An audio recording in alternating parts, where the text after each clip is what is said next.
Hello everyone, welcome back to my Facebook page and YouTube channel Nupur blog and cook. কেমন আছেন সবাই? আশা করি সবাই অনেক অনেক ভালো আছেন। আমিও ভালো আছি। চলে এলাম আবার একটা নতুন ভিডিও নিয়ে। আশা করি ভিডিওটি আপনাদের কাছে অনেক অনেক ভালো লাগবে। তো আজকের ভিডিওটি আমি সকাল থেকে স্টার্ট করেছি। সকাল থেকে সন্ধ্যা পর্যন্ত আমি কি করছি আজকে সেটাই আমি ছোটো আকার ব্লগ আকারে শেয়ার করবো আপনাদের মাঝে।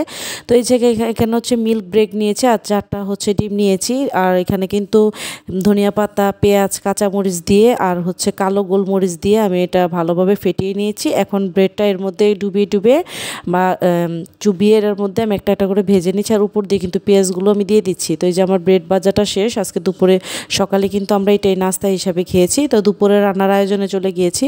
তো এখানে হচ্ছে পোয়া মাছটা আমি ভালোভাবে হলুদ মরিচ লবণ দিয়ে ভেজে নিচ্ছি। তো পোয়া মাছ আজকে ভুনা করব দুপুরে। তো এই যে এখানে বেশ পরিমাণ পেঁয়াজ কেটে নিয়েছি। তো পেঁয়াজটা আমি ভালোভাবে ভেজে নিচ্ছি।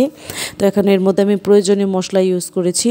এখানে দিয়েছি পেঁয়াজ, তারপর হচ্ছে শুকনা মরিচ না, গুঁড়া মরিচ, হলুদ, লবণ, ধনিয়া এগুলো দিয়েছি। দিয়ে এখন ভালোভাবে নাড়াচাড়া করে তারপর এর মধ্যে আমি যেই মাছটা ভেজে রেখেছি পোয়া মাছটা সেটা দিয়ে দিয়েছি। আর শীতের দিন তো পোয়া মাছ খেতে আমার অনেক বেশি ভালো লাগে।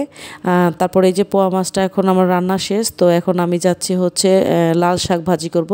তো এখানে কাঁচামরিচ, শুকনা মরিচ, পেঁয়াজ ভালোভাবে ভেজে এখন এর মধ্যে লাস্টে রসুন দিয়েছি। রসুনটা যখন একটু ব্রাউন কালার চলে আসবে তখন এর মধ্যে আমি শাকগুলো যে কেটে ধুয়ে রেখেছি সেগুলো দিয়ে দিব। এই যে রান্না কিন্তু অলমোস্ট আমার হয়ে গেছে। তো আজকে দুপুরে পোয়া মাছ ভুনা আর হচ্ছে লাল শাক ভাজি করেছি। তো এখন আমি চুলাটা অফ করে দিব। আমার দুপুরে রান্না শেষ। তো সন্ধ্যার দিকে আমরা সবাই নুডলস খেয়েছি, ম্যাগি নুডলস, মানে ঝাল ম্যাগি নুডলসটা যে আছে স্পাইসি সেটা। তো আমি আগে ম্যাগি নুডলসটা সিদ্ধ করে বা বয়েল করে পানিটা ফেলে দিয়েছি। আর স্পাইসি যে মশলাটা আমি একটা ছোটো ড্যাগের মধ্যে রেখে দিয়েছি বা পাত্রতে রেখে দিয়েছি।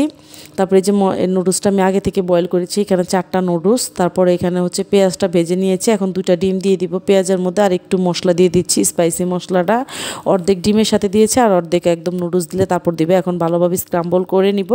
তারপরে এর মধ্যে আমি নুডলসটা দিয়ে দিব, যে নুডলসটা আমি বয়েল করে রেখে দিয়েছি। এখন দিয়ে এর মধ্যে যতটুকু স্পাইসি ছিল মশলা, ওই মশলাটা আমি এর মধ্যে দিয়ে দিব। দিয়ে এখন ভালোভাবে নাড়াচাড়া করে নিব। আর আমার ভিডিওটি যদি আপনাদের কাছে ভালো লাগে লাইক, কমেন্ট, শেয়ার করতে ভুলবেন না। পরিবার ও বন্ধু বান্ধবের সাথে আমার ফেসবুক পেজটা অবশ্যই ফলো দিয়ে আমার পাশে থাকবেন। আর আমার ইউটিউব চ্যানেলটি অবশ্যই সাবস্ক্রাইব করবেন। আমার ইউটিউব চ্যানেল আর ফেসবুক পেজের নাম একই, নূপুর ব্লগ অ্যান্ড কুক। আপনাদের সুবিধার্থের জন্য বলে দিয়েছি। তো এই যে আমার সন্ধ্যার নুডলস রান্নাটা শেষ। এখন একটা পাত্রে সার্ভ করছি। আর এটা কিন্তু আমি বাণিজ্য মেলা থেকে কিনেছি। এই পাত্রটিও অনেক ভালো, ফাইবারের, কিন্তু কালারটা অনেক সুন্দর। তো এখানে আমি একটু সার্ভ করে দেখাচ্ছি। এই যে দেখতেই পাচ্ছেন এটার ওভার লুকটা কেমন হয়েছে। তো আজকের ভিডিওটা আমার এই পর্যন্তই। Thank you for watching my video.